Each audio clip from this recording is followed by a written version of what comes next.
Hey everyone, welcome back to the channel. This is episode 151 of my brand new Comics Haul series, where I show you guys all the new books that I pick up at my LCS every week. Huge stack this time around, but don't be fooled, it's this week and last week's books. I made a community post talking about how my LCS was shorted on other comics last week because of the storms going on in Texas. So they just barely got those in as well as this week's books, so let's just get right into it here. I will not spend as long on last week's, obviously, but not too many from this week. I only have, I think, 4 issues here, plus a couple extras. But let's get started here with Ultimate Black Panther. This is the second issue of this series. This is an ongoing one. It's one of the first 3 rollout Ultimate Universe series that they've been doing. So we have this as well as Ultimate X-Men and Ultimate Spider-Man. I decided against picking up Ultimate X-Men because, honestly, I just haven't really read anything by Peach Momoko. I heard that it wasn't very much of an X-Men comic, which wasn't quite enough to incentivize me to pick it up.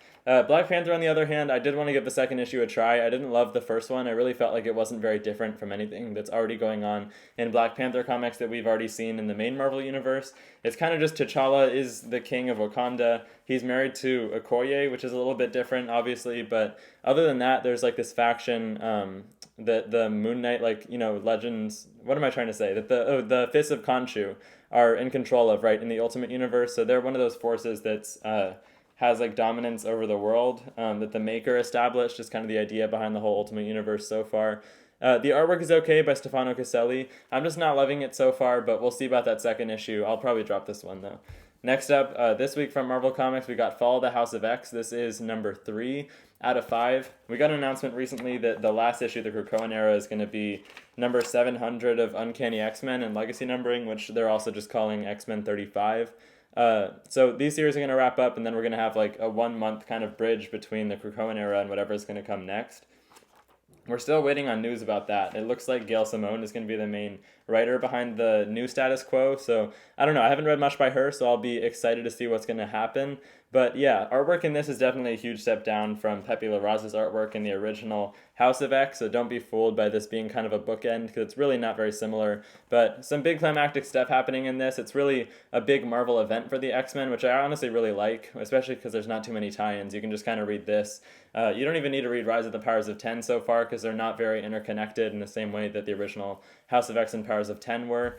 Next up this week from Marvel, though, we got Avengers Twilight number 4. I'm not sure if this cover was solicited, but this is a really cool cover by Alex Ross as we see this futuristic version of Thor. This series is just a mini-series. It's going to be 6 issues. It's by Chip Zdarsky, and it's about the future of the Avengers, in which they're kind of more of a government-controlled team that's led by a social media faction and everything, and Tony Stark's billionaire son, who's kind of the villain of the story so far. And then it has to do with Steve Rogers, this older version of himself, as well as an older Luke Cage, and all the Marvel heroes that are still left opposing this almost kind of authoritarian government. And I mean, it's been okay so far. Definitely not quite as good as some of the other Chip Zdarsky Elseworld stuff that he's done. I've been enjoying it though. It's fun to see kind of a grumpy old Captain America that's lost some of that optimism that really makes his character so noteworthy in modern Marvel comics. The artwork is also pretty good. I'm liking the flashback sequences they do to the day where all the heroes fought each other and everything went wrong. And yeah, recommendation kind of for me so far. I'm just kind of curious to see what's going to happen in the long run. Since it's Elseworld, you can just do, world-ending stakes and stuff, and whatever can happen, because it's just going to be one series, which is always fun about stuff like that. Next up, though, from Image Comics that came out this week, we got Transformers number 6. Cool cover there by Daniel Warren Johnson. It was announced a few months ago that he's going to be stepping off of art duties for the upcoming story arc. I think Jorge Corona is going to be doing art for the next one, who has a similar enough style, so I don't think the art is really going to be too much of a step down, although Warren Johnson's artwork is really good. That's one of the main reasons I'm still picking up this series. The writing, on the other hand, has been okay. I don't think I've read the previous issue of this, actually. I'm a little bit behind in my reading, so there's a lot I got to catch up on. But it has to do with kind of the human side of Transformers, as well as what's going on with the Autobots, mixing up personalized human stories that he's been creating around this kid and his dad, his friends, and everything that get too involved with the Autobots and Decepticons and their war with each other. But crazy artwork in here, big splash pages. So this is the end of the first arc. Honestly, Transformers is pretty much the flagship of the Energon universe. As much as they like to say it's Void Rivals, this is what you need to be reading if you want to get everything that's spinning into the pages of G.I. Joe and everything. Actually what's happening on Earth is mainly Transformers is what you should be reading. Next up, I've got a couple little free issues. I'm not sure whether these came out last week or this week, but Marvel came out with this Blood Hunt Diaries one-shot. for free. It's just like, interviews and little previews of some of the tie-ins as well as the main series and interviews with the creators. The quality on this is really good. Each page is like cardstock. I don't know why they can't print pages, like even just covers that are this quality for one page, but they can give out something like this for free. I don't know. But the other free Marvel thing that I got this week is called Free Marvel Must-Haves. This is a new thing they're doing that's actually pretty cool. It collects 3 different issues, so also Immortal Thor and Ms. Marvel, the New Mutant #1, as well as like the Spider-Man Deadpool issue. So it's really thick. You get it completely for free. I also heard that it's free to comic shops. It's not like Free Comic Book Day where they have to pay for the issues and then give them out for free. So that's pretty cool. Free comics are always a good thing. I've already read a couple of the issues in here, but I picked it up because I want to read the Ms. Marvel issue. Next up, this is a collection that I got this week with my store credit, so I got this for free. But this is just a cool thing about the neighborhood that I live in. It's called The Comic Book Guide to the Mission. My local comic shop is Mission Comics in San Francisco. Really great shop, so if you're ever in the area, make sure to stop by there. But I've seen this on their shelves for a couple weeks now, and it piqued my interest. It's just all these little black and white mini stories by different local creators that have to do with the neighborhood that my LCS is in and that I live in. So yeah, this should be really cool.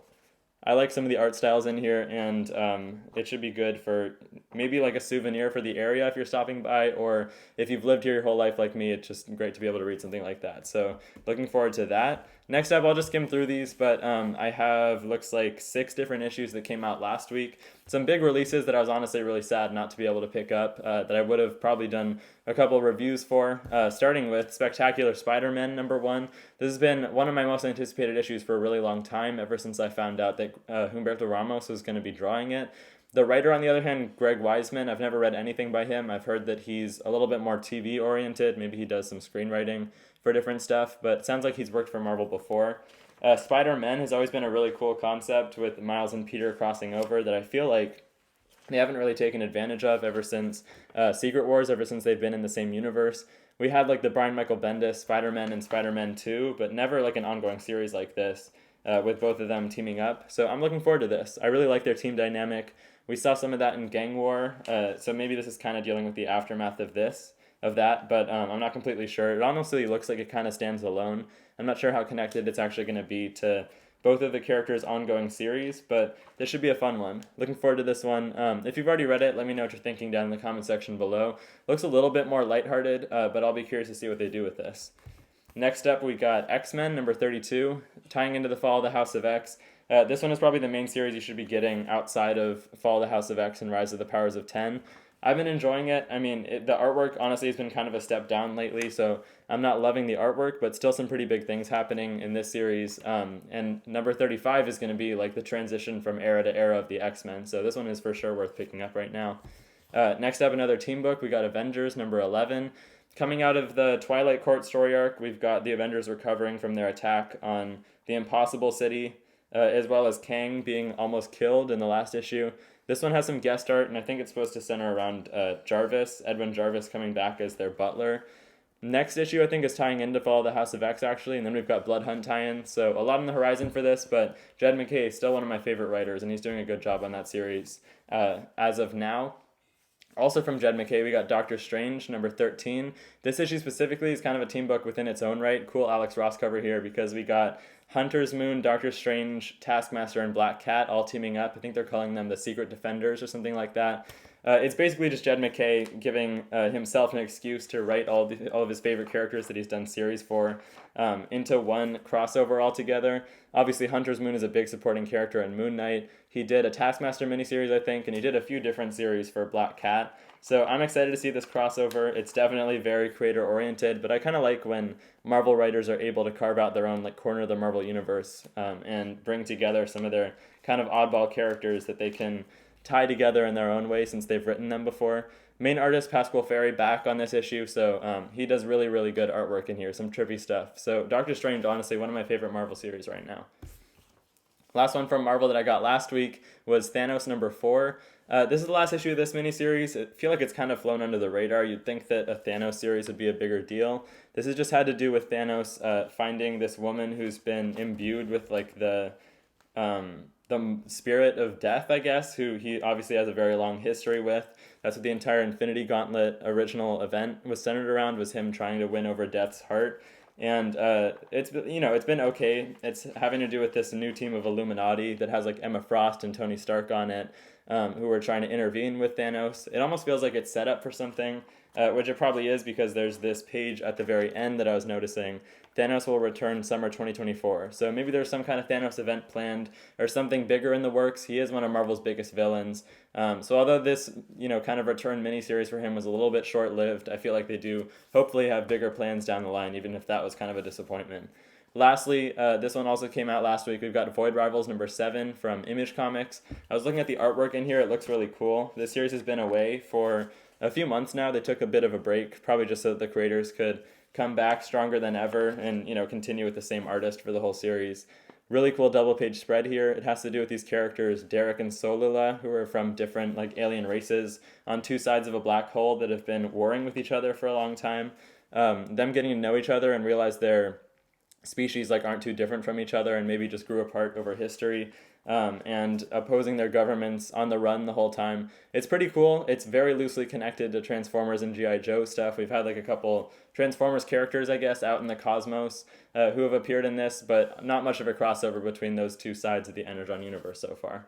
So those are all the issues I picked up. I know that was a lot, some freebies, a collection, 2 weeks worth of comics, plus I have a lot to catch up on from the last few weeks of reading, so that's going to be a big project. Maybe I'll get some of that done this weekend. But let me know what you guys picked up this week. Let me know what you're looking forward to down in the comment section below. Appreciate you guys watching, and I'll see you in the next one. Bye, guys.